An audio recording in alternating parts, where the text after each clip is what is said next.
วาดขอบุญสุขใจสุขกายไหว้พระขอพรองค์พระเจ้าทันใจหลวงพ่อประเสริฐเจริญพรอวยชัยให้ท่านสุขใจทั่วกัน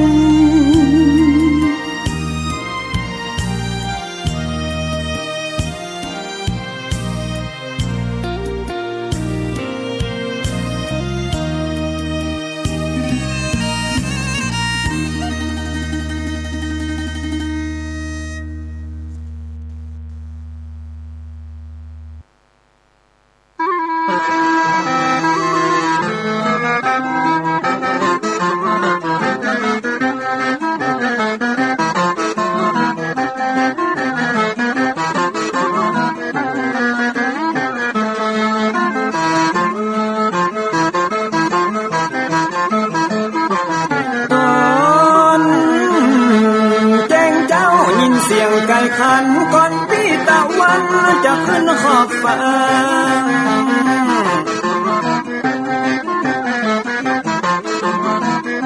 จะหันแสงทองทอแสงเจิดจ้าจัดการล้างหน้าอาบน้ำแต่งตัววันเริ่มต้นใหม่อย่าได้วันกลัวอย่าได้คุณมัวกังบนโศกอน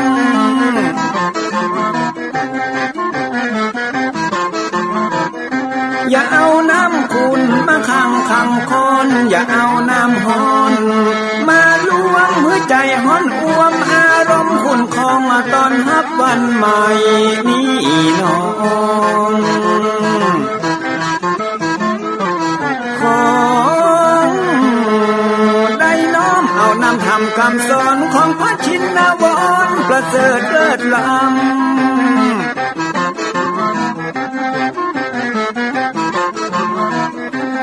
จุงจิตใจฮือออกจากอำบ่ฮือด่างดำโศกเศร้ามัวมองแสงแห่งธรรมะนั้นเป็นแสงทองส่องใจเรียวร้องตึงวันคำเจ้า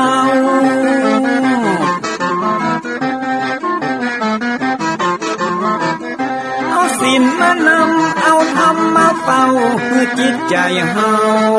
จุงเย็นฝ่าฟันทุกเห็นต่อไปหน้าจะบ่ไหววันแต่เนิ่นเจิญพี่น้องมาฟังรายการธรรมะเบิกบานตอน6 โมงเจ้า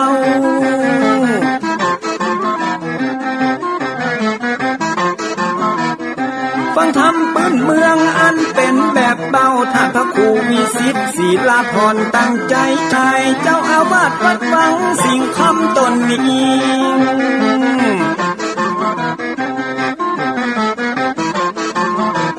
อนุรักษ์ของเก่าล้านนาก่อนกี่คือลูกหลานเฮาตีเกิดมาใจกันรักษาของดีเก่าเกลือได้อยู่กู้ถิ่นล้านนาฟังทำแล้วของแผ่วจิตใจเหมือนป่าอยู่ในนาทีนั้นนาม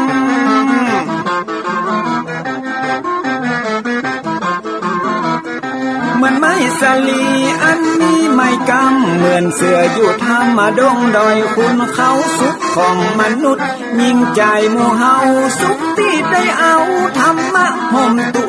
ม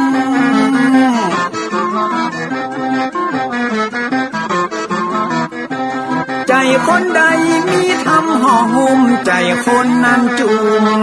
ใจบ้านมันอยู่วิมานเวียงวังจันแก้วบ่มีในเต้าแล้วน้อง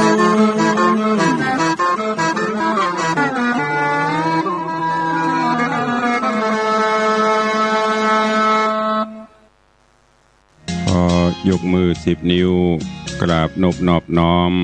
ยังพระติรัตนเกี่ยวเจ้าตั้ง3 ประการอันมีพระพุทธพระธรรมพระสงฆ์อันเป็นสรณะที่เปิ่งที่เคารพนับถืออันสูงสุดในชีวิต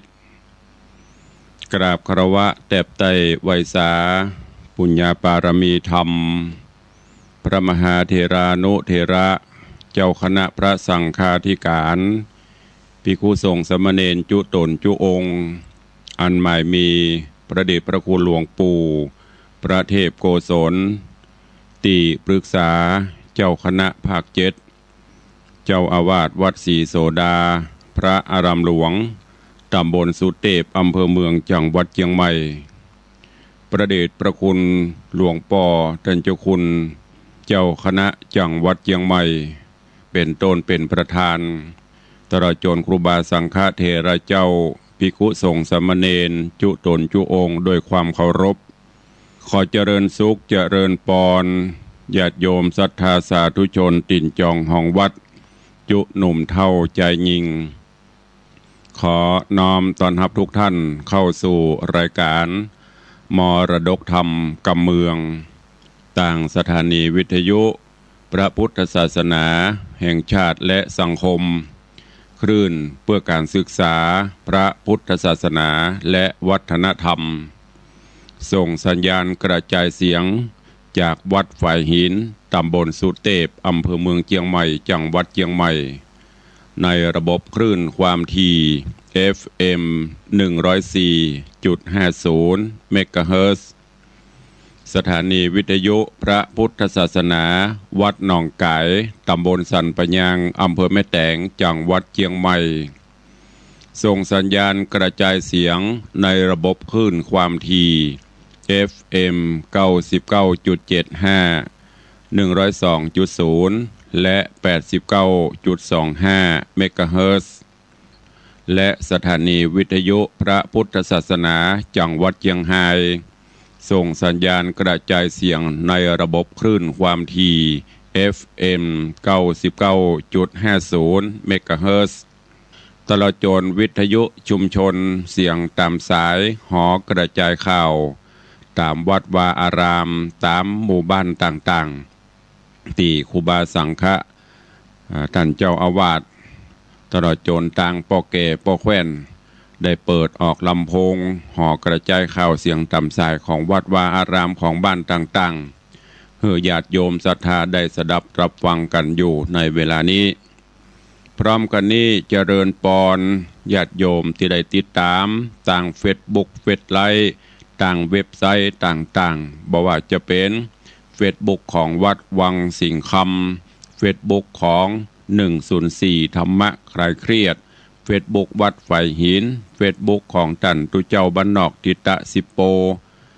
ตลอดจนหลายๆเฟซบุ๊กที่เป็นญาติธรรมในรายการได้ฟังแล้วก็ได้กดแชร์กดไลค์ส่งต่อๆกันไปเพื่อให้ญาติธรรมได้สดับฟังเสียงธรรมะกันอยู่ในเวลานี้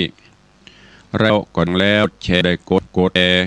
ไลค์อาตมภาพพระครูวิสิทธิ์ศรีลาภรณ์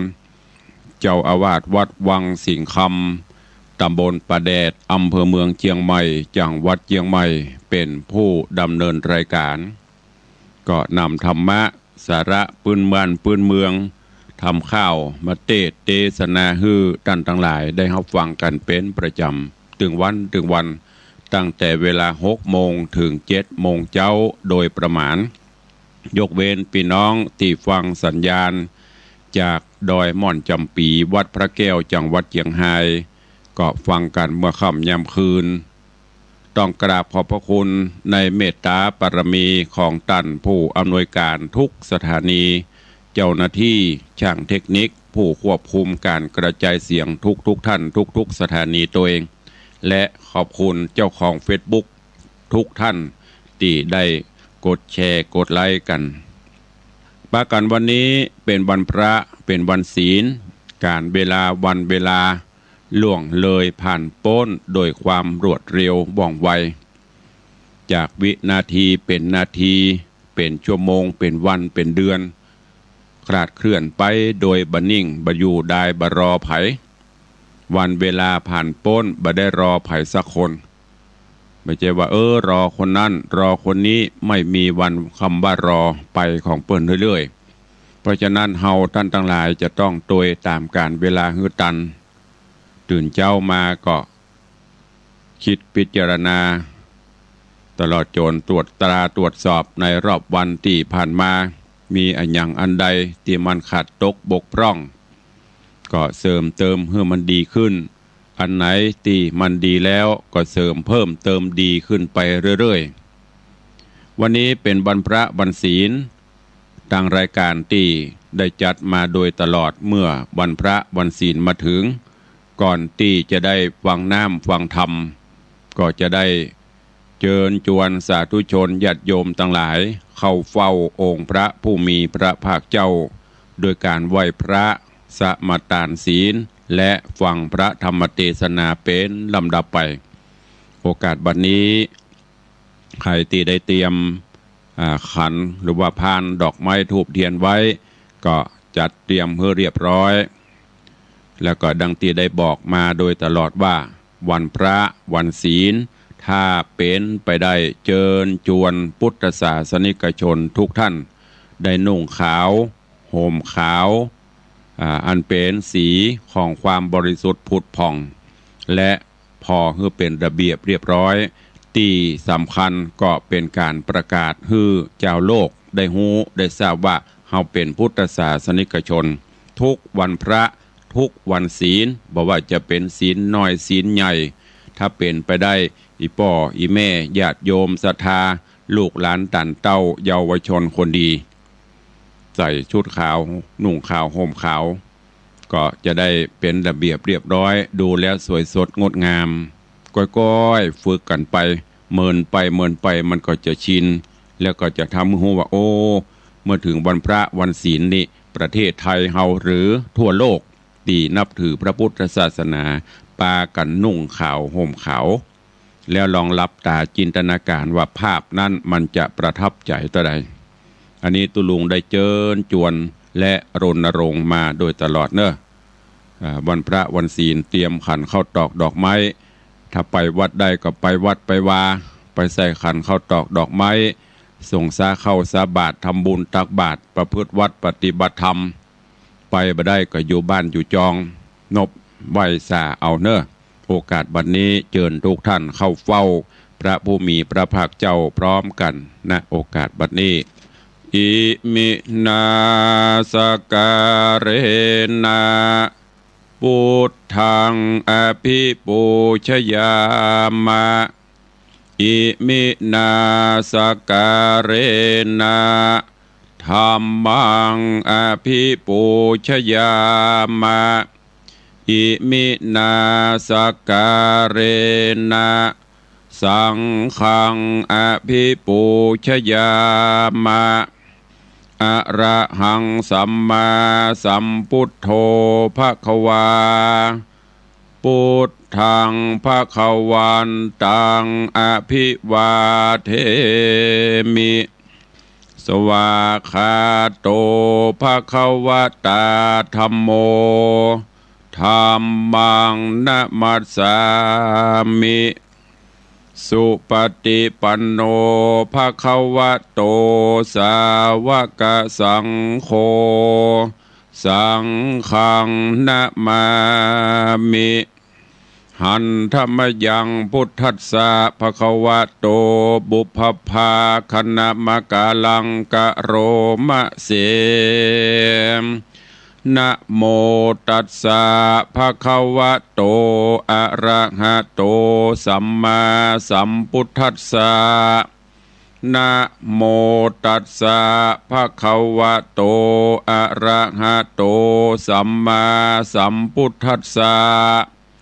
นะโมตัสสะภะคะวะโตอะระหะโตสัมมาสัมพุทธัสสะอิติปิโสภะคะวะอะระหังสัมมาสัมพุทโธวิชชาจรณะสัมปันโนสุขโตโลกวิทูอนุตตโรปุริสะธัมมัสสารถิสัทธาเทวะมนุษสานังพุทโธภควาติสวาคาโต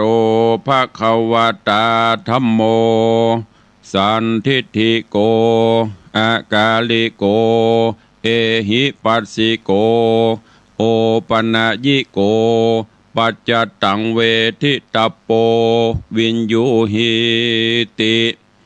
สุปฏิปันโนภควโต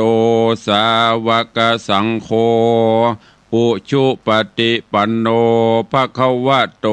สาวกสังโฆยายะปฏิปันโนภควโตสาวกสังโฆสามีจิปฏิปันโนภควโตสาวกสังโฆยะทิทางจัตตาริปุริสายุคานิอัฏฐาปุริสาปุคลาเอสาภควโตสาวกสังโฆอาหุนยโยปาหุนยโยทักขินยโยอัญชลีกาลนิโยอนุตตรังปุญญเขตังโลกัสสาติได้ไหวพระนบธรรมจุ่มอกเย็นใจแล้วตอนนี้ไปตั้งอกตั้งใจสมาทานหับศีลมะยังพันเตติสาลาเนนะสังหาปัญจสีนิยจามาตุติยัมปีมะยังพันเตติสาลาเนนะสังหาปัญจลานิยจามาตติยัมปีมะยังพันเตติสาลาเนนะสังหาศีลานิยจามานะโมตัสสะภะคะวะโตอะระหะโตสัมมาสัมพุทธัสสะนะโมตัสสะภะคะวะโตอะระหะโตสัมมาสัมพุทธัสสะนะโมตัสสะภะคะวะโตอะระหะโตสัมมาสัมพุทธัสสะนะโมตัสสะภะคะวะโตอะระหะโตสัมมาสัมพุทธัสสะนะโมตัสสะภะคะวะโตอะระหะโตสัมมาสัมพุทธัสสะนะโมตัสสะภะคะวะโตอะระหะโตสัมมาสัมพุทธัสสะพุทธังสรณังคัจฉามิพุทธังสรณังคัจฉามิธัมมังสรณังคัจฉามิธัมมังสรณังคัจฉามิสังฆังสรณังคัจฉามิสังฆังสรณังคัจฉามิตุติยัมปิพุทธังสรณังคัจฉามิ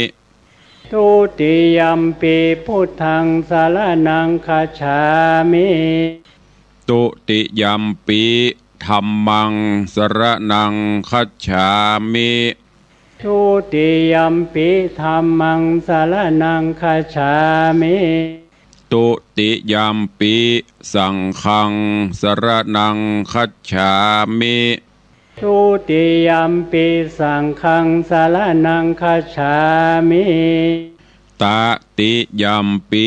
พุทธังสรณังคัจฉามิตติยัมปิพุทธังสรณังคัจฉามิต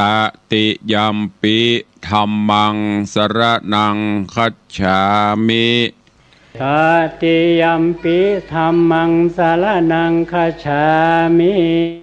ตติยัมปิสังฆังสรณังคัจฉามิตติยัมปิสังฆังสรณังคัจฉามิปานาติปาตาเวรมณีสิกขาปตังสมาติญามิปานาติปาตาเวรมณีสิกขาปตังสมาธิยามิ อะตินนาตานาเวระมณีสิกขาปะตังสมาติยามิอะตินนาตานาเวระมณีสิกขาปะตังสมาธิยามิกาเมสุมิจฉาจาราเวระมณีสิกขาปะตังสมาติยามิกาเมสุมิจฉาจาราเวระมณีสิกขาปะตังสมาธิยามิมุสาวาตาเวระมณีสิกขาปะตังสมาติยามิมุสาวาตาเวระมณีสิกขาปะตังสมาธิยามิสุราเมรยะมัชฌัปปมาทัฏฐานาเวระมณีสิกขาปะตังสมาติยามิสุราเมรยะมัชฌัปปมาทัฏฐานาเวระมณีสิกขาปะตังสมาธิยามิอิมานิปัญจสิกขาปทานิสีเลนะสุขติงยันติสีเลนะโภคสัมปทาสีเลนะนิพุติงยันติตัสสมาสีลังวิโสทะเย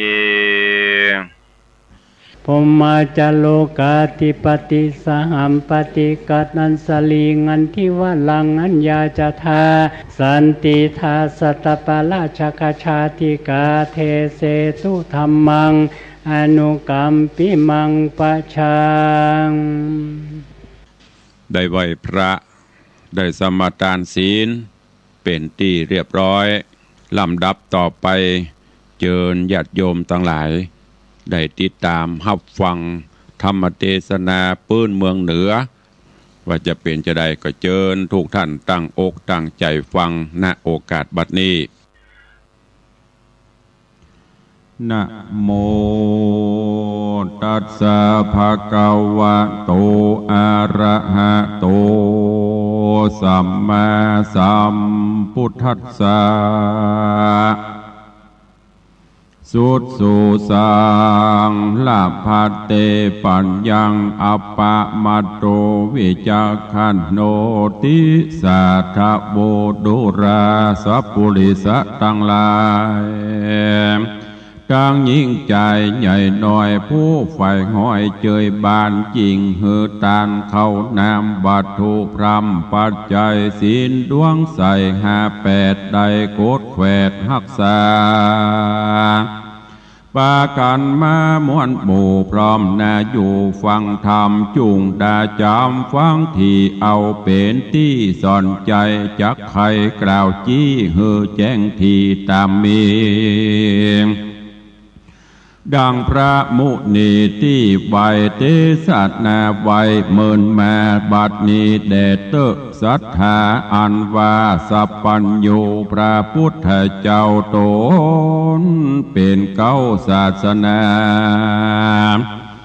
นำสัตตามวันหมู่หือโพ้นจากมารภัยเตสนาไขบอกเล่าหือหูเก้ากองดีได้เว้นหนีกรรมบาปอันกระยาบจังไรการว่ามีภัยมาเก่าหรือมีข่าวมาถึงหูหือพิจารณาดูที่สั้นอย่าด่วนสั้นเอาเบาอย่าถือเอานุ่นงิ้วใจจุ่งติ้วเอาหินพากันฟังเขาจะโดยง่ายก็จ้างฮ้อนให้ไปลางทุกปะปังจ่องหอยได้ตำก้อยเครื่องกาพองก็จะหือใดพ้องก็ไกลหือเสียแม่นลูกเมียมากล่าวอย่าฟังเฝ้าตัวตามแม่นคนหลายล้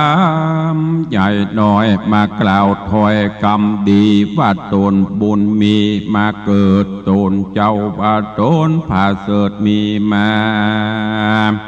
จ จูงพิจารณาสันส่องฮือแม่นจ้องกองดี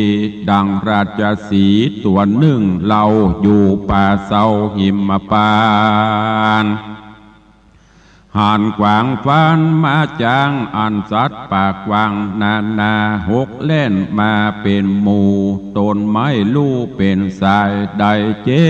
บหลายไม่มาดก็โอกาสจะทำใครหู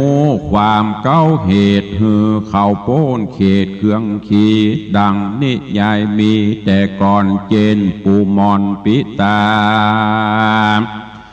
ว่ายังมีกระต่ายตัวหนึ่งนาบ่อไรนอนอยู่ใต้ต้นตาลพงสำราญมาม้อ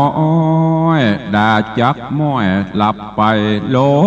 มกวัดไกวลายหลากหน่วยตันหักไปบนโลนลงโหนต่ำไตโต๊กถูกใส่ใบแห่งอันอาข้างแจงหนเนื้อเสียงดังเหลือมีกองสักนันห้องไพรโซนกระต่ายต้นสะดุงสติฟุ้งเววาเกิดวาดดอยผาจักลมแผ่นดินลมเปปังบอกกึดยังเหตุเก้าว่ามีแต่เล่าสันดายป้อยหนีไปบ่จ้าเอาไปนาเป็นไม้ย้อนกวดตายหมู่รีบบอกเจ้าหมู่เรียวปันว่าจุงปากันอย่าจะเล่นจอมข้าเรียววายการบอกไปนั่นใส่สู่จักใดเมื่อมอนเหตุดงดอนป่าไม้แผ่นดินใหญ่แตกมั่งบ่หลอกข้างที่อยู่ไปสู่เรียวพานย้อนข้าหันสันทีบอบมีที่สั่งกาจิงเล่นมาสู่รอดอีดหิวหอดดาตาย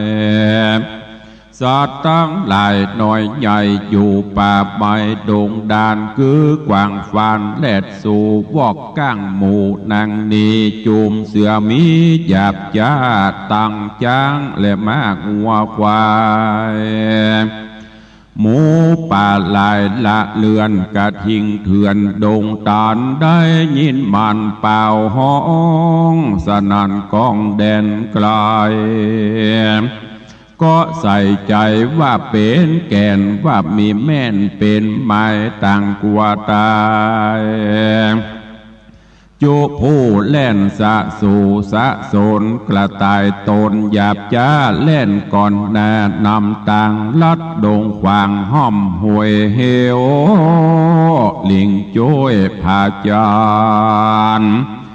ไม้โด่งตานน้อยใหญ่หักล้มไขว้เปปังมีเสียงดังกระคลื่นดังจากฟื้นโด่งรีตีนานราชสีอาจกลาเอวสอดลาดดงดานหันกวางฟันแรดจ้างวอกวีกังนางนีตั้งเสือมีลิงเมนหกวิ่งเต้นตามกันเสียงเนืองนั้นมีกองสัดนันห้องดงรามก็จะถามใครหูว่าสู่ม้วนหมู่ตั้งหลายเล่นผ่านภายสะเศร้าจักไปสู่ดาวแดนใดหรือมีภัยน้อยใหญ่เดือดห้อนไม่สั่งจาจุงใครจะบอกเล่าถึงเหตุเก้าตามมีสัตว์ดงรีม้วนหมู่ดังกล่าวอูไข่ปานว่ากระต่ายมันตัวนี้ได้กล่าวจี้ไข่กำว่าดงดำป่าไม้ดงด้อยใหญ่ผาหิน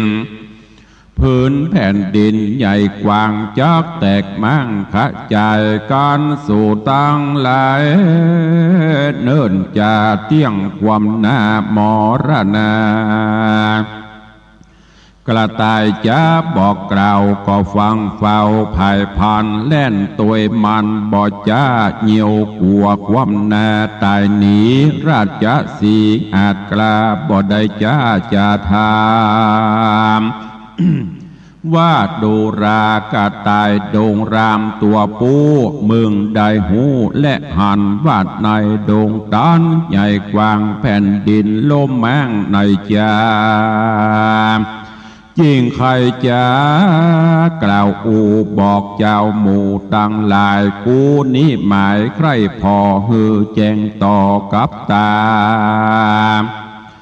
จุงไกลกลาปอกเต้าไปที่เก่าบัดเดียวกระต่ายดงเขียวหยาบจาก็กล่าวว่ากำไปคาดแด่เจ้าดงไพรตัวอาจคาบ่มรณาเป็นทีย้อนเฝ้าหนีกลาพรากยิงโป้นจากต่างตายข้าบ่หมายคืนสู่ยังที่อยู่เดิมตีราชสีเถื่อนท่องก็ส่งเสียงห้องเร็วปันคมขนาบมันบ่จ้าว่ากูจักฆ่ามึงตายมึงอย่าหมายเล่นลีไปอยู่ที่แดนใดกระต่ายดงไพรนั่นใส่กันราชสีใหญ่คมขนาบสันทะทาบยินกลัวก็ก้มหัวหมอบอยู่บ่อจังกล่าวอูไข่กำแล้วเฝ้านำไปนาป่าเจ้าป่าราชสีตั้งสัตว์ดงรีน้อยใหญ่หมื่นตัวได้เป็นตรารีบไกลกลาไปสู่ยังที่อยู่ต้นตาลกระต่ายดงดานนานเล่าก็บอกเล่าตามมี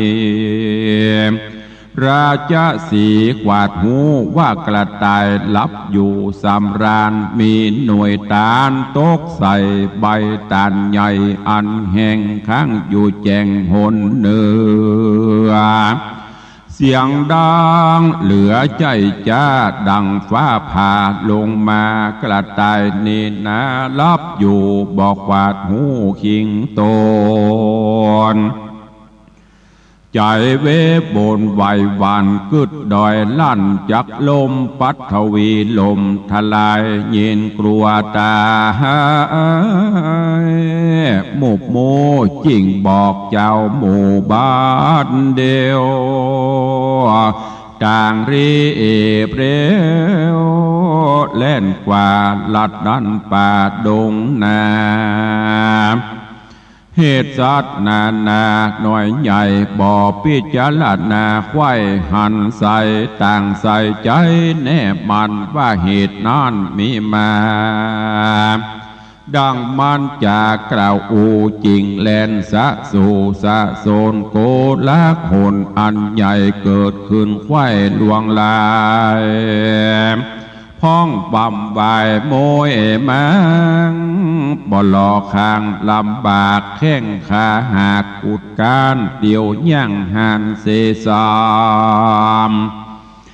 ตุกปักคำจ่องหอยได้ตามก้อยเครื่องขี่ราชสีเจ้าป่าหูแจงกว่าจุอันก็ให้ปันบอกเล่าฮือสัตว์ป่าเศร้าดงเรีได้รีบหนีขึ้นสู่ในที่อยู่ภัยมันก็มีหันและนามูลลาสถามวนหมู่อันพร้อมอยู่ฟังธรรมได้ดาจำติดต่อบอกขาดคอบทใดกรรมจากใครสอนกล่าวว่ากันมีข่าวมารอดหูฮือขนิงดูสานที่ฮือแมนตี้กองทำได้ยินกรรมกล่าวอูแม่นลิงลูดตัวลมการบ่สมมักไฟป่าเอาไม่เครื่องชีล้างเตื้อมีคนบาปใจกระหยาบปลาเอาคำขามาล่อคือแหวนเกี่ยวก้อเจียงคานซ้อยสังวาน ก้ามากที่แต่หากของเก๋มีเหลี่ยมเล่บ่ไรสั่งเก็บไว้บ่สั่งเก็บได้บ่จะตัดสองนะเรารามีมาจาลายแหล่สั่งกล่าวแก่กรรมดีว่าคำขามีก้าใหญ่เฮานี้ใส่ตังสองเก็บได้ของกามากสองเฮาหากเสมอกันกวนจักป่านบิดแบ่งหือถูกแห่งกองธรรมขอเอาคำนี้เล่าไว้กับเจ้าสันเดียวข้าจักเรียวคืนสู่ยังที่อยู่เกหามย้อนโบตาอย่างน้อยพงอ่อนอ้อยเยาว์วัยหรือแสงจากไข่นันนี้อย่ากล่าวจีจากกล่าวจีนาเราราไฟเอือได้ลงเชื่อตัวตามยังจากำงามกล่าวถอยอันว่าใส่ซอยทำมาโรงเครื่องประดับองค์นี้ใส่ขอเงินไว้ปั่นค่าเกิงนึ่งก้าคำขากันเราราเชื่อง่ายจกเงินใจมันไปได้คำใส่นานแล้วเตียย่อมเปล่าสูญโยเป็นตัวโคบ่อน้อยไหลหลังถอยตัวจอมได้คำปอมนั่นใส่ป่าหือได้มองผ่านแถมประการหนึ่งเล่าหูกึดเล่าขนิ่งหมายว่าการยิ่งใจใหญ่หน่อยมากล่าวถอยจากใครจักจวนไปนั่นดีทำงานที่สบายเงินหลายจักได้วันเกิดไข่ไปยาวแม่นด่วนเปล่าหาดเฮารีบฟังเฝ้าตัวไปจากทุกใจเมื่อซอยได้ตำก้อยทาโรนกวนพอโตตัวเก่าว่าเฮานี่เล่าสันได้คนใกล้ไก่ผู้อื่นมีอ่านหมื่นถึงแสนพับไว้แดนมวลหมู่มีความหูนักหนารูปโสภางามอาจสั่งบอกโอกาสเอาไปเป็นสันใดนั่นใส่มาใครใดตนเฮาข้านิ่งเอาดังนี้เอาเป็นที่พิจารณาเฮือเมินตาพ่อกวางกึดอาจอ่างไปยาวสืบสานสาวทวนที่เฮือแมนที่ตามกองพองก็ปองเฮือใดพองก็ไกลเฮือเสียแม่นหันเหตุลิงโลเชื่อกรรมอู้ตามลมกันบ่สมดังแองได้วิตว่างเครื่องขีจุมคนดีมีมากคนให้หากมีลายตั้งยิ่งใจหนุ่มเทาดังปราดเจ้าอติตาจะสอนมาบอกจี้ว่าหือเฮานี้ยังเชื่อใจไฟเอือต่างดีเชื่อว่าพระมุนีปิ่นเกลาคือพระพุทธเจ้าเราราตราดพระญาขวาดหูไผ่บอกอูไข่ปานหูและหันแจงทีบ่มีตีสงสัยหูพิจารณาไปสั้นส่องเหือแม่นจ้องกองธรรมหันว่าป่าปะกรรมใหญ่น้อยเป็นตัวถอยกาลีหันว่าบุญมีเตียงแต่บาปมีแน่เป็นมาเชื่อว่ายิงใจหน่อยใหญ่ตกอยู่ใต้เวรกรรมการกระทำกรรมบาปอันกระยาบกาลีบาปกรรมมีตอบใส่ได้ตกให้จังไหลกันกลาไกลละพรากตายละจากเมืองโคน ย่อมเอาโต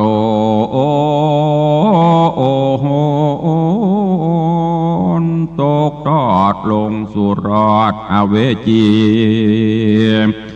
การกระทำดี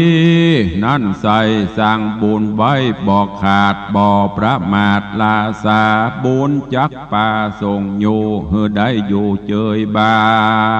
นย่อสุขสำราญข้ามเจ้าบ่โศกเศร้าเพื่องขี่ก้อนตายหนีกลาพรากดับจิตจากเมืองโคนย่อมเอาตนไปเกิดจานฟ้าเลิศเมืองสวรรค์บ่ยาจัลนามูลลาดศรัทธามวลหมู่ตีพร้อมน่าอยู่ฟังธรรมฟังแล้วจำจดชื่ออย่าได้เหือหายนี้ดังบาลีแต่ไทยอันตังไว้ว่าสุดสู่สังละพเตปัญญังอัปปมัตตังวิจักขโนดังนี้ใครกล่าวจี้เป็นไตว่าปุกละพูดใดก็แล้วใจผ่องแผ้วยินดีฟังเมธีปราดเจ้าอันบอกเล่าไขกามโดยใจคบยำบอกขาดบ่ประมาทลาสาหูพิจารณาสันทีฮือแมนที่กองดีพญามีผาเสดเตียนย่อมเกิดมีมาได้น้ำป่าปนจากต่างทุกยากมันพายแม่นคนไกลกะแม่นคนใกล้ไก่ใหญ่น้อยมากล่าวถอยไข่กำจูงจะจักจูงนำดันนี้ควรคืดที่พิจารณาอย่านำนาลิงโลตามกำอูคนลายจ้างป่าวายเมื่อซอยได้ตามก้อยมองผ่านดังนิทานบอกเล่าว่าสัตว์ป่าเศร้าดงนาฟังกระต่ายจ่าเอิ้นเป่าก็ฟังเฝ้าตัวไปบอกกะนิ่งในกึดสอดพ้องมวยมอดมรณาพ้องแข้งขาหักลากได้ลำบากเครื่องคิดดังราชสีตัวอาจหูกึดกวาดหันสายเฮือสัตว์ดงไพรใหญ่น้อยกล้ากลาดกร้อยต่างวัยคือโป้นต่างตายจุภูเฮือได้อยู่สวัสดีนั่นแหละนะเนติตังขีญาสังวันนัดนาวิเศษจะห้องเหตุธรรมเทศคำสอนเรื่องอย่าถือนุ่นงิ้วฮือติ้วหินผาก็บังโกมสมฤเอสเดชก็ได้รับฟังกันจบลงไปแถมตอนหนึ่งแถมเรื่องหนึ่งในเรื่องของพระธรรมเทศนาที่เจ้าวันนี้ก็ได้นำมาฝากฝังเป็นธรรมะปัณการคือกับพอออกไม่ออกศรัทธาในเรื่องของการอยู่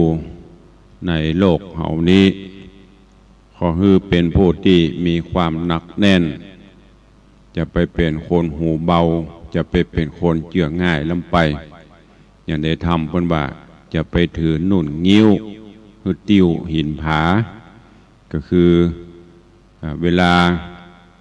ได้รับข่าวสารได้รับกรรมอย่างต่างๆนานามาก็ขอฮือใจความคิดพิจารณาจะไปฮือเข้าทางหูถูออกทางปากบวยลำไปฮือคิดฮือพิจารณาแยกแยะแล้วก็ตรวจสอบพิสูจน์ก่อน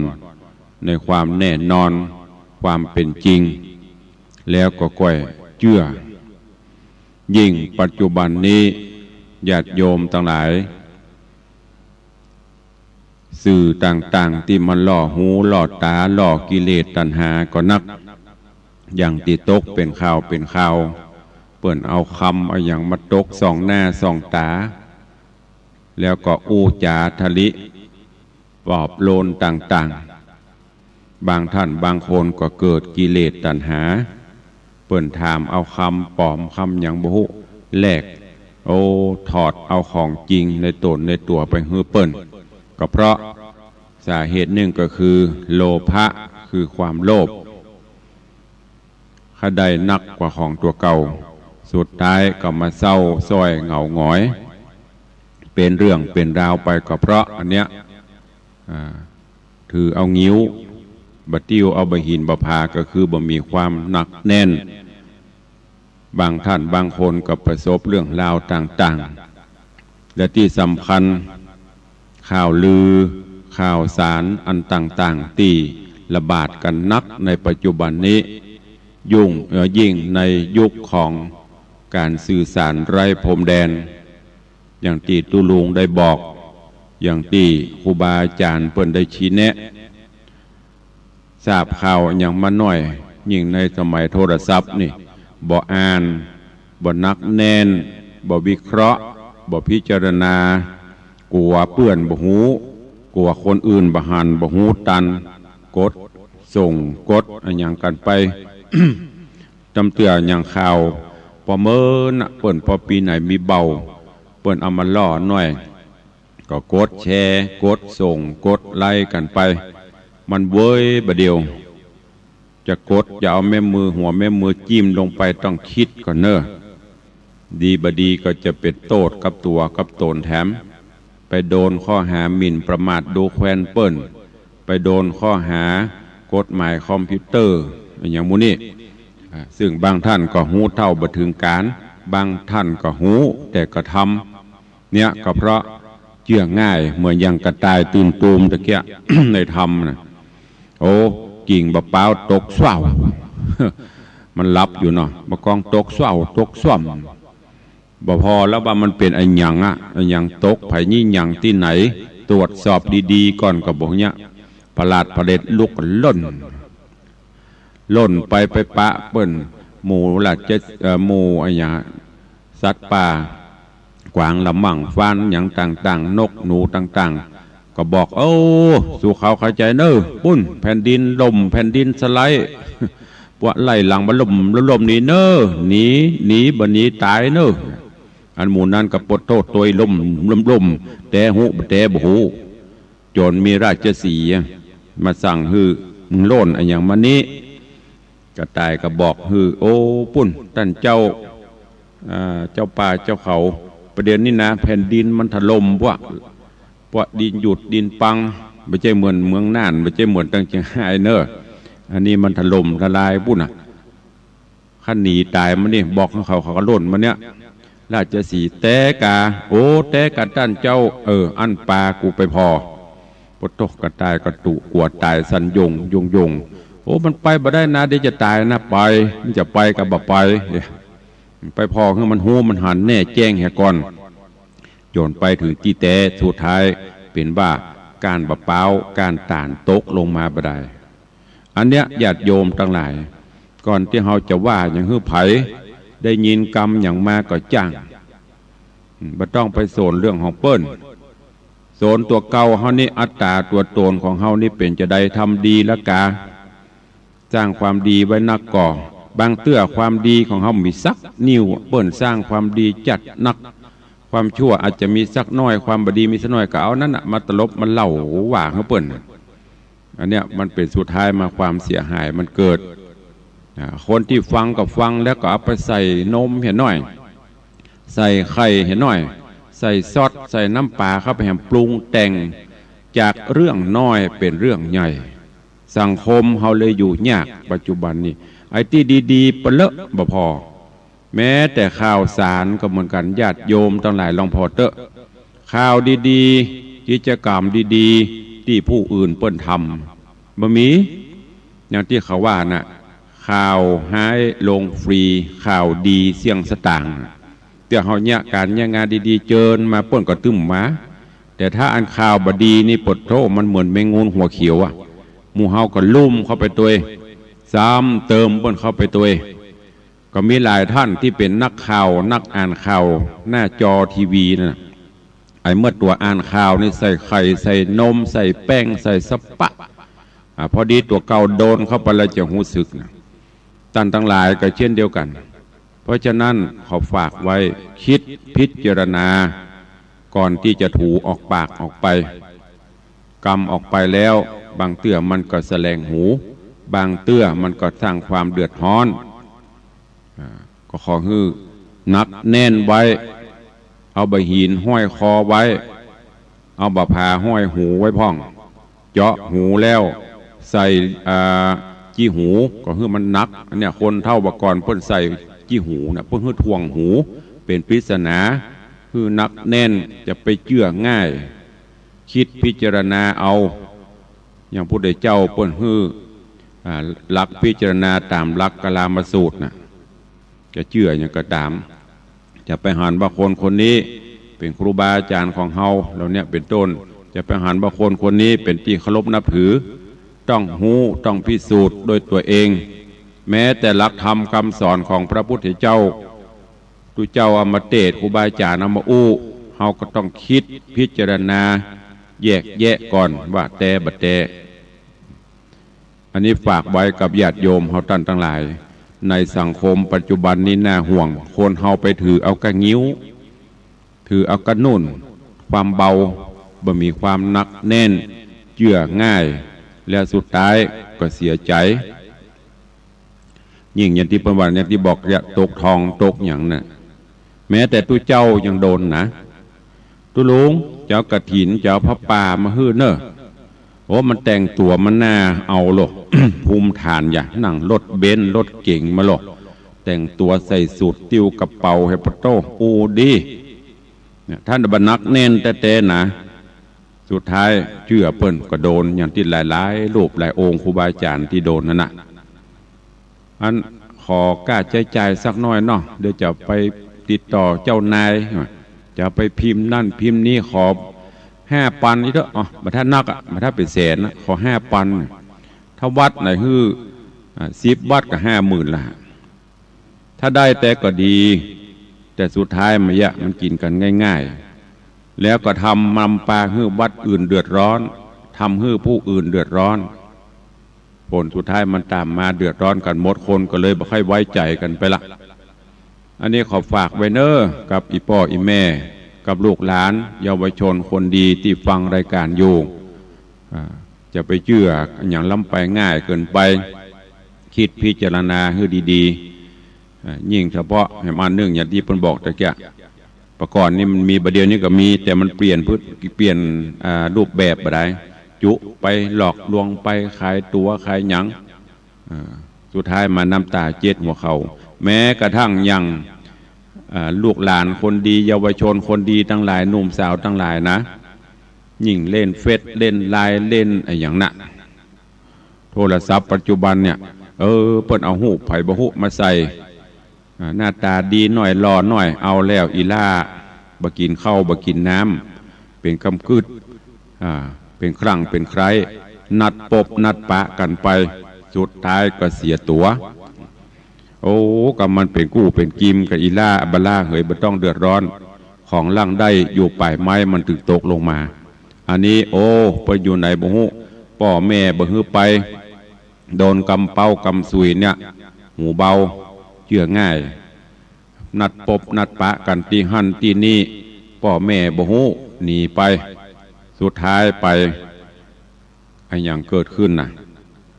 แล้วเวลามันมีอย่างเกิดขึ้นภัยเจ็บกับเฮาภัยเสียหน้าเสียตากับเฮาตัวเก่าเฮานั่นแหละโดนสังคมเพิ่นก็จะตราหน้าหัวเพราะฉะนั้นเมื่อได้ฟังแล้วลูกหลานหนุ่มสาวคิดพิจารณาให้ดีเนอะบอกว่าจะตั้งอันยังก็ตามจะเลือกกู้เลือกนายก็จังขอให้เอาตัวอย่างพ่อแม่เฮานั่นนะครูบาอาจารย์เป็นตัวอย่างที่ดีและที่สำคัญเอาน้ำธรรมคำสอนข่าวสารที่เฮาฟังคิดพิจารณาแยกแยะเอาจะไปฟังแบบผ่านๆจะไปเข้าหูซ้ายทะลุหูขวาฟังน้ำฟังธรรมก็เหมือนกันเก็บแกะก้อนไกเอาอันไหนที่มันเป็นประโยชน์เป็นประโยชน์ก็เอาไปใจสังคมเฮาปัจจุบันเนี่ย ยิ่งต้องการธรรมะยิ่งต้องการสิ่งที่ความจริงต้องเอาไปประพฤติปฏิบัติจะไปปล่อยให้กิเลสความโลภความโกรธความหลงไอ้ความโลภนั่นก็คืออย่างที่ว่านะอยู่บ้านดีๆใส่ทองบานไผ่ที่ไหนบุหุเอาคำปลอมมาล่อหน่อยตาลูกเป็นโพรงตาลูกเป็นไฟความโลภเกิดขึ้นใครได้นักถอดของตัวเก่าแลกของเปิ้นสุดท้ายมาไปขายเป็นของปลอมเอาไปที่มีเครื่องมือวัดโลกแต่หูปลอมหูอันที่มันเกิดขึ้นมันคือความโลภเท่านั้นนะถ้าบันโลภมันก็บ่เสียของโอ้ยินดีของฮามีนี่สลึงเดี๋ยวจะมันเตอะดีกว่า20 บาทสู่ก่อนถ้าแน่จริงปุ่นปลากันไปร้านทองพูเลยคือปนจังตกลงตามนั้นอันตามบ้านนี่มันมีสักเปอร์เซ็นต์เนอะจะไปเอาหูเบาจะไปเกิดความโลภนำไปเรื่องความหลงความใคร่อย่างต่างๆก็เหมือนกันก็ขอให้ฝากไว้ตัววันนี้ได้นำทำก้อมเรื่องจะไปถือนุ่นงิ้วหื้อติ้วหินผาก็คือจะไปหูเบาหื้อนักแน่นคือมีความคิดพิจารณาเอาหลักธรรมไปใจก็จะนำปลาหื้อรอดพ้นจากภัยอันตรายต่างๆเน้อฝากกับญาติโยมต่างหลายตัวเองวันนี้เวลาหมดเวลาแล้วขอนำรายการจากไปก่อนเนาะก็พบปะกันในวันต่อไปก็ขอความสุขสวัสดีจงบังเกิดมีกับทุกท่านเน้อ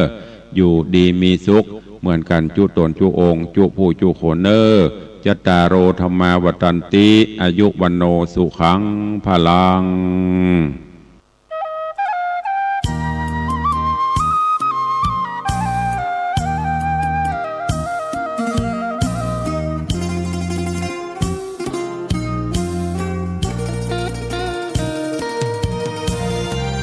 แห้ง